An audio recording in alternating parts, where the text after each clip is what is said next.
Pero, Mm. bali tayo. Paano ba nagsimula lahat to, Koy? Paano ka nakapunta dito sa status mo na to kung sino ka ngayon? Siguro balikan natin, bago ka mag-Amerika, bata ka nandito sa Pilipinas. Dito ka na ba pinanganak? Yeah, dito ako pinanganak ako sa Cebu. Pero yung lahi namin Mindanao, di ba? Okay. Pero sa Cebu ako pinanganak. Okay. Pero pagkatapos ng Cebu, binalik agad ako sa Mindanao para makita ng mga lolo at lola ko. Ayaw talaga ng... Wala pang video call dati, no? Wala. Kaya kailangan ka muna ibalik sa kapilang probinsya. Yeah, oo, tama. Kung may video call, ang bilis na lang ngayon nun. Ngayon, ayaw talaga ng lolo ko na mag-Manila kami. Gets.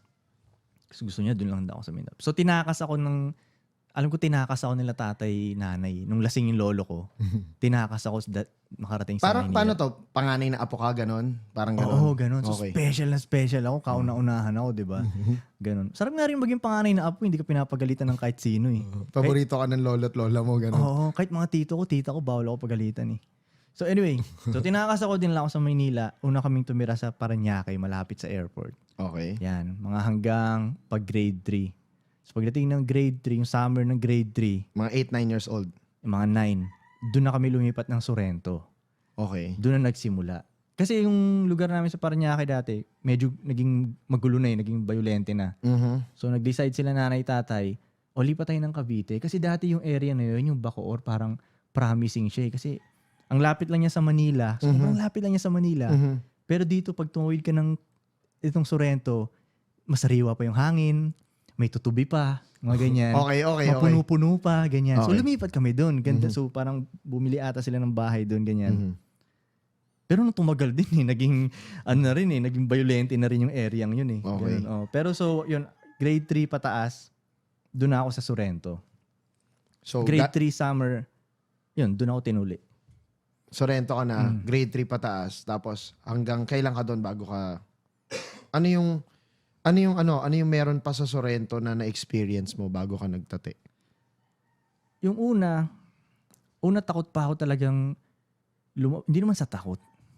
Hindi, tama medyo.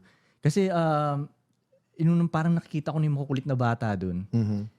Pag lumampas ka doon sa street ko, komportable pa ako doon. Okay. Yung Pero kabilang kanto? pag yung lumampas na ako sa humps na yun, di ko na siya lugar. Okay. Doon na yung medyo jungle na malapit sa court. Yan, jungle na yan Yung tatawid ka nung tulay na yon? Hindi. Iba pa yung kalapudong na area yun eh. Okay. Yung sa amin dito banda eh. So, medyo nakakaalangan pang pumunta doon dahil nandyan yung makukulit na bata, Na ganyan. yun doon pinanganak. Kasi ikaw 9 ka na dumating Hindi, wala namang pinanganak doon sa Sorrento eh. Okay. Lahat kami doon galing sa ibang lugar. Bago lang yung lugar na yun eh.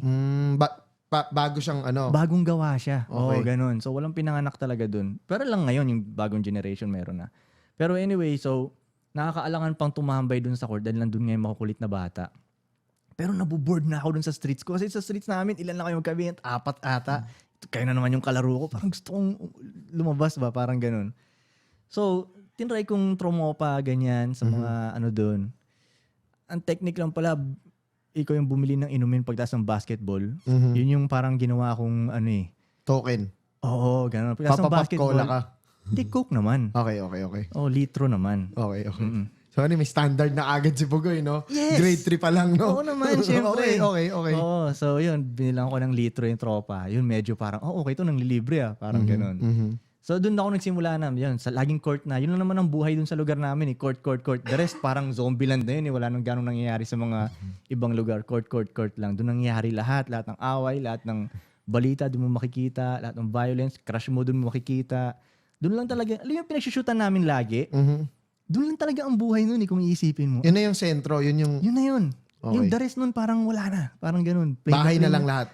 Bahay na, Neighborhood tahimik na lahat. na, ganun. Okay. Pero yung sentro doon na talaga. Nandun yung action. Nandun yung action talaga. Okay. Yun nga lang, nakakaano kasi, yung bata pa ako, payat ako nun Talagang payat ko talaga. So, nasa isip ko agad, lugi ako sa violence pagdating. So, yung confidence ko, walang ganun. Parang, shit, sana wag ako mapaaway ngayon. Nung panahon na yun, gangster era pa nung panahon na yun, uso pa talaga ang away dati. Oo. Actually, trip yung away dati dahil wala kang magawa. Pambana tayo, ganun.